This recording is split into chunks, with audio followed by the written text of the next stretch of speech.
के भारतले नेपाललाई आक्रमण गर्ने योजना बनाएकै हो त? भारतीय सेना प्रमुख उत्तेजक हुँदा नेपाली सेना नबोल्नु अर्थपूर्ण।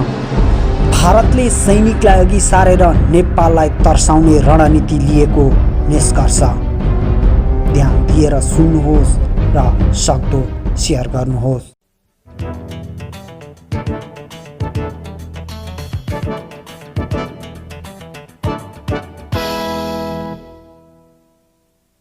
भारतीय सेना प्रमुख उत्तेजक हुँदा नेपाली सेना नबोल्नु अर्थपूर्ण।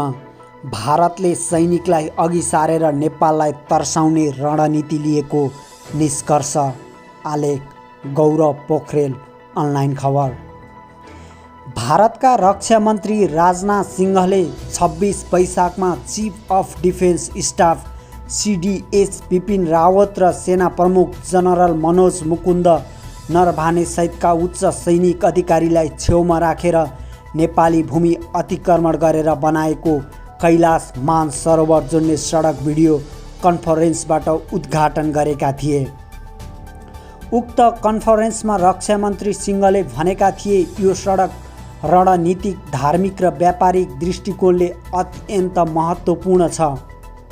बोर्डर रोड अर्गनाइजेसन BRO ले बनाएको सडक उद्घाटन गरिएको जानकारीसहित सिंहले ट्विट गरेपछि नेपालमा यो प्रकरण चर्चामा आएको हो। यसले नेपालमा जनआक्रोश सिर्जना गर्यो। नेपाली पक्षले विरोध जनाउन थालेको एक सातापछि भारतीय सेनाका प्रमुख जनरल नरभानेले नेपालले कसैको इसारामा लिपुलेखको मुद्दा उचालेको भन्दै विवादास्पद अभिव्यक्ति दिए। नयाँ दिल्लीको सुरक्षा तथा रणनीतिक मामिलामा थिङ्क ट्याङ्क मनोहर पर्रिकर रक्षा अध्ययन एवं विश्लेषण संस्था IEDSA ले आयोजना गरेको वेबिनारमा उनले भनेका थिए, लिपुलेखमा विगतमा कुनै समस्या थिएन। त्यही भएर अहिले यो मुद्दा कसैको इसारामा उठाइएको भन्नेमा विश्वास गर्ने आधार देखिन्छ र त्यसको बढी सम्भावना पनि छ। नरभानेको अभिव्यक्ति आउनु अघि सोमबार नेपाल स्थित भारतीय राजदूत विनय मोहन क्वात्रालाई परराष्ट्र मन्त्री प्रदीप ग्यावालीले कूटनीतिक नोट थमाउँदै भारतीय कदमको विरोध जनाएका थिए। यसको जवाब भारतीय विदेश मन्त्रालय वा उपल्लो तहबाटै आउने अपेक्षा गरिएको थियो। तर एकाएक सैनिक प्रमुख नरभानेको अभिव्यक्ति सार्वजनिक भएपछि कूटनीतिज्ञ र सैनिक अधिकृतहरूले आश्चर्य मानेका छन्। नेपाली सेनाका एकजना अवकाश प्राप्त प्रधान सेनापतिले पनि अनलाइन खबरसँग कुरा गर्दै भारतीय सेना प्रमुखको अभिव्यक्तिलाई अस्वाभाविक भनेका छन्। नेपाली सेनाको जङ्गी अड्डाले भने भारतीय सेना प्रमुख नरभानेको भनाइलाई जानकारीमा राखेको भनेको छ। जङ्गी अड्डाको संयमता।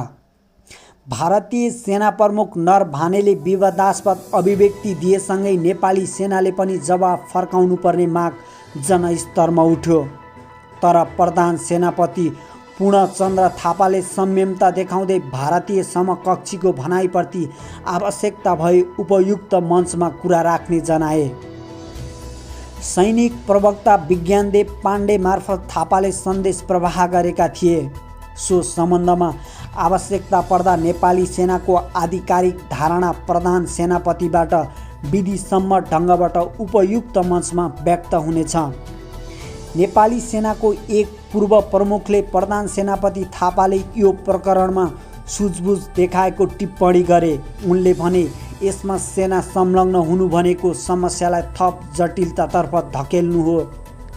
नेपाल चीन भारत सम्बन्धका जानकार गेजा शर्मा अग्ले पनि यो दुवै मुलुकको सैन्य निकायले टिप्पणी गर्ने विषय नभएको बताउँछन्।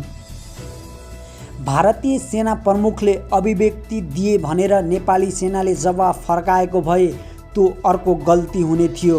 उनले अनलाइन खबरसँग भने, बरु भारतीय सेना प्रमुखको भनाइबारे अहिलेसम्म नेपाल सरकारको औपचारिक धारणा नआउनु चाहिँ अत्यन्त रहस्यमय विषय हो। संसदको अन्तर्राष्ट्रिय सम्बन्ध समितिले पनि भारतका सेना प्रमुख नरभानेले दिएको अभिव्यक्ति उत्तेजनात्मक भएको ठहर गर्दै कूटनीतिक तहबाट खण्डन गर्न सोमबार सरकारलाई निर्देशन दिइसकेको छ। भारत सरकारको आधिकारिक जवाब।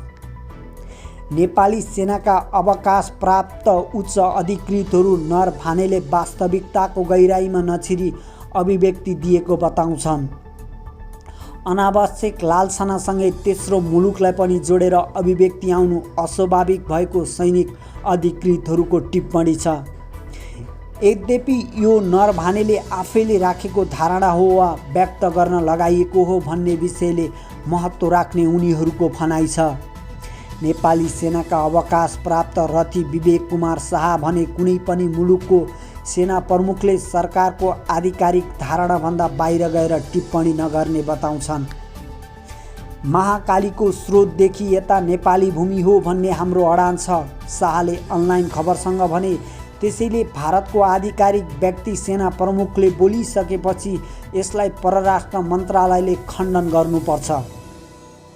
नेपाली सेनाका अवकाश प्राप्त सहायक रथी डाक्टर प्रेमसिंह बस्नेतले भने भारतीय रक्षा मन्त्रीले सेनाका उच्च पदस्थ अधिकृतलाई राखेर सडकको उद्घाटन गरेकै बखत नेपाललाई अप्रत्यक्ष रूपमा मनोवैज्ञानिक थ्रेट दिएको बताउँछन्।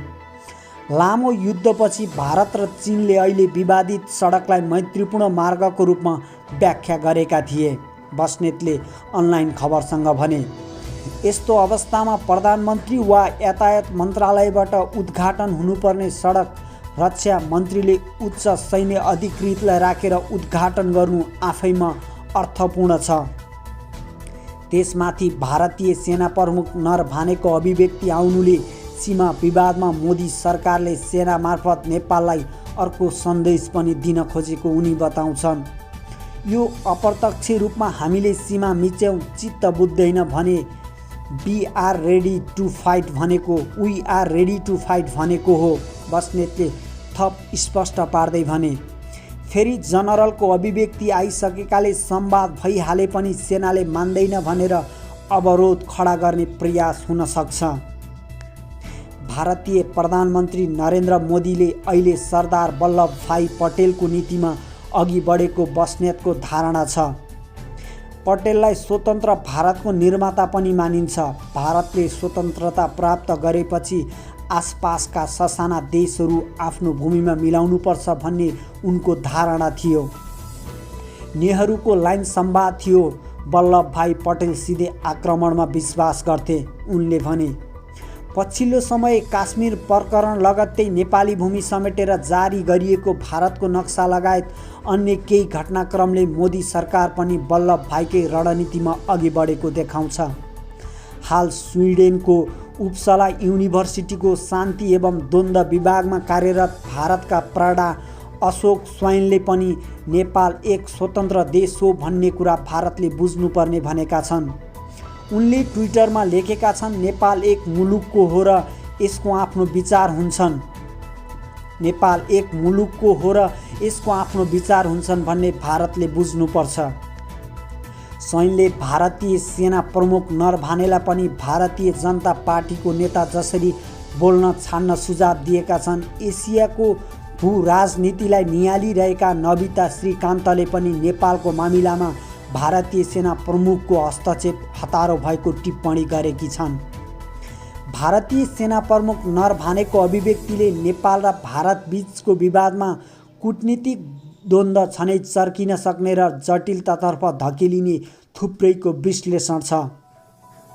नेपालको सुरक्षा मामलामा जानकार समेत रहेका वाग्ले पनि भन्छन्, भारतीय सेनाध्यक्षको टिप्पणीले चीनलाई पनि विवादमा ल्याउने प्रयास गरेको छ।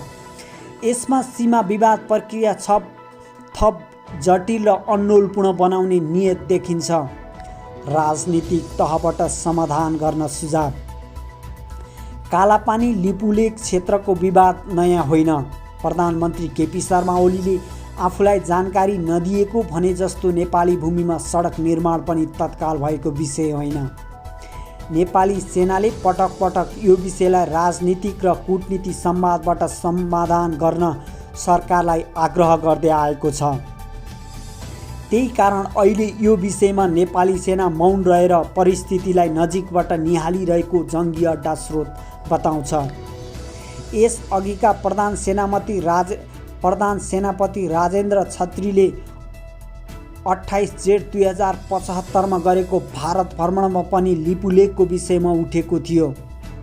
तत्कालीन रक्षा मन्त्री निर्मला सीतारमण, हालकी अर्थमन्त्री र राष्ट्रिय सुरक्षा सल्लाहकार NSA अजित डोभालसँग उनले यस विषयमा छलफल गरेको जङ्गी अड्डाका एक वरिष्ठ सैन्य अधिकारी बताउँछन्। यद्यपि यो प्रसङ्गलाई त्यसबेला भारतीय पक्षले त्यति रुचि नदिएको स्रोतको दाबी छ। यसको 2 महिनापछि छत्रीले चीन भ्रमणका क्रममा तत्कालीन रक्षा मन्त्री वाई फेन्घेसँग पनि लिपुलेखको प्रसङ्ग उब्जाएका थिए, तर उनले सीमा विवाद समाधानमा नेपाल, भारत र चीन गरी त्रिदेशीय समझदारी चाहिने उल्लेख गरेका थिए। को हुन् नरभाने? सन् 1960 मा बम्बईको पुणेमा जन्मिएका मनोज मुकुन्द MM नरभानेले 31 डिसेम्बर 2019 मा भारतीय सेनाको सर्वोच्च पदको कार्यभार सम्हालेका थिए। हाल भारतमा chief of defence staff CDS रहेका बिपिन रावतको उत्तराधिकारीका रूपमा उनी सेनाध्यक्ष बनेका छन्। उनका बुवा मुकुन्द भारतीय वायु सेनाका विङ कमान्डर थिए भने उनकी आमा अल इन्डिया रेडियोकी RJ रेडियो जक्की थिइन्। पुणेको जनप्रबोधिनी प्रशालामा विद्यालय तहको अध्ययन गरेका नरभाने भारतको राष्ट्रिय प्रतिरक्षा एकाडेमी र भारतीय सैन्य एकाडेमी देहरादूनका पूर्व विद्यार्थी समेत हुन्। उनले मद्रास विश्वविद्यालय